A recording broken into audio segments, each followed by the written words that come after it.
আমার পিছনে পৃথিবীর সবথেকে এক্সপেন্সিভ কার্স রয়েছে। মজা করছি না, আমরা আমাদের হাতে পেয়েছি টোটাল $250 মিলিয়ন এর কার্স। তার মধ্যে একটার দাম এমনকি $100 মিলিয়ন।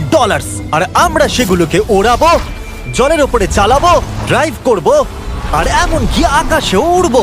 এই সমস্ত গাড়িগুলো কেন তো দামি আপনাদেরকে দেখাবো। শুরু করব আমরা এই $1 গাড়িটাকে দিয়ে। এটা তো পুরো একটা জঞ্জাল। আপনি কেন এটাকে $1 বিক্রি করে দিচ্ছেন? তুমি দেখতেই পাচ্ছ এটা কোনো কাজের নয়। আমি এর উপর সময় আর টাকা নষ্ট করতে চাই না। যদি আপনি এই ডলারটা ধরেন তাহলে ডিল ফাইনাল। আমি এখনো বলবো এটা হলো একটা জঞ্জাল, কিন্তু যখন আমরা এর উপরে $20,000 খরচা করলাম, এটা চলতে শুরু করলো। ঠিক আছে, এবার তাহলে ব্যাড বয়কে স্টার্ট করা যাক।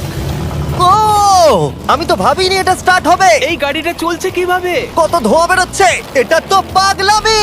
$1 কার, $1 কার, $1 কার, $1 কার।